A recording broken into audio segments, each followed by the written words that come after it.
All right, so it looks like some of you were a little confused with how to get an estimate when it comes to the quotient. Some of you felt this was harder than doing the algorithm. And there's a reason for that. If we were multiplying right now, and I'm just going to say if, and I said to you, estimate 6 times 773, what would you do to 773? Cameron? All right, so this would become 800. And of course, what happens to the 6? Right, it remains the same. And then you look at your basic multiplication table and add the zeros. And put the comma. Okay? But that's multiplying. You cannot do that when it comes to division. Or at least if you try to do that, you probably notice a problem. Why is it that you cannot change 773 to 800? And this is where you are having the confusion. Why is that no good? You can't, no good, it doesn't work. Why is that? Right. You can't do it because 6 and 80 aren't compatible. What times table do you have to work with?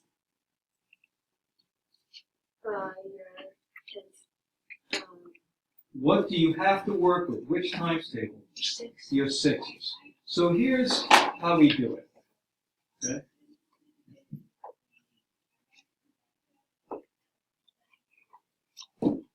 We have 773 divided by 6. You're going to do the following. You're going to underline the 6, and you're going to identify 2 numbers here. 6 doesn't go into 77. But what you're going to do is you're going to look at your times tables. And you're going to say to yourself, you know, it's kind of like the guess and check thing that you've been taught over the years. 6 times 5, I'm going to start there, 30. That's still too low, right? So let's skip a couple of numbers. 6 times 7, what is that? 42. Yep. How about 6 times 9? Oh. How about 6 times 10? 60. Okay. And we're still at what? 77. So what do you think I could do here? Yeah. 6 times 12. And what does that equal? Okay. So I'm going to circle this because that's really close to 77. We know if we go over that, it's going to be too high. So I'm going to take this 72, and what am I going to round 770 to? Okay. We need to have eyes up on the board.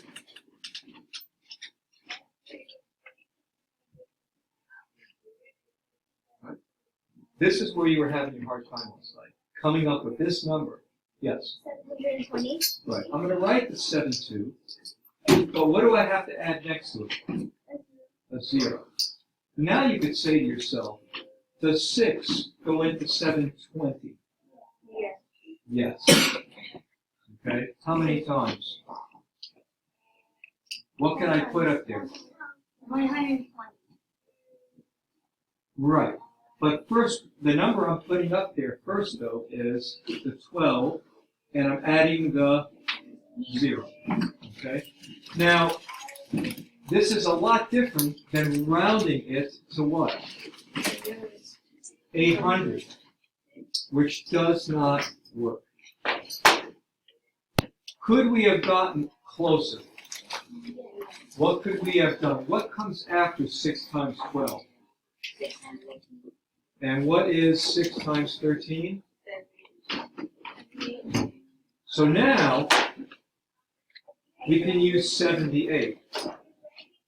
Let's rewrite the problem. What goes in the dividend now? It's been changed. 78, and what am I going to add next to that? Nate? What am I going to add next to it? 0. And this remains, 6. and 6 goes into 78 how many times? And what gets added next to it? Okay. All right. So, this is the way you need to be thinking. You need to work with your times tables. You just can't round 773 to a whole bunch of zeros because you don't know if the divisor can go into it. All right, boys and girls, here's another one. 590 divided by 8. We need to round the dividend. Let's think of our times table. What times table are we going to be working with? Our 8s. So I'm going to start writing some notes here. Okay? We're going to be doing a whole bunch of 8 times tables here on the left. But the first thing I need to do is look in my dividend. Here's a 5. Well, 8 doesn't go into 5, so I have to extend this. 8 times what number gets us close to 59? I'm going to start with 8 times 3. What's 8 times 3? Say? 8 times 3 is 20. I'm still really far away. Let's skip a couple. How about, let's try 5. What's 8 times 5? Brandon? 40. Excellent. All right, we're getting there. I'm still gonna skip 2, right? So I'm gonna go to 8 times 7. What's 8 times 7? Yes. 56. All right. Go to 56. Now I'm looking at 56 and 59 here, and I think we're pretty close. But let's not take any chances. Let's not skip a digit. Let's do 8 times 8. What's that answer? Ava? 8 times 8. 8 times 8. 64. What's the closest one? Closest one? Yes. 8 times 7. All right. So I'm going to circle 8 times 7.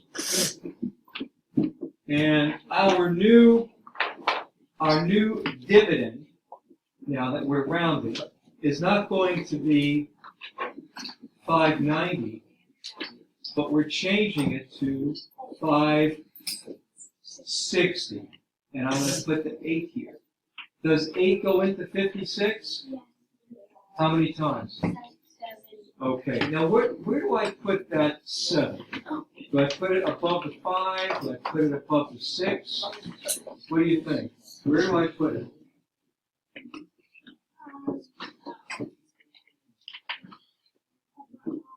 Well, let's start from the beginning. Does 8 go into 5? So what do you think I need to put above 5? An X. Does 8 go into 56? How many times?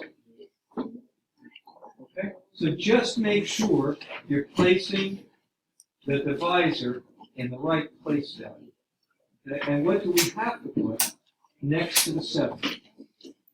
Hammer. Right. So the estimate for this problem is let's get back to where we were. 8 goes into 590 about how many times? Yeah. Okay? And your answer is 70. It's an estimate for this. But what we did is we dropped it down to 560 in order to figure it out. Okay? So these two little examples should help you with tonight's homework, which is going to be exactly the same.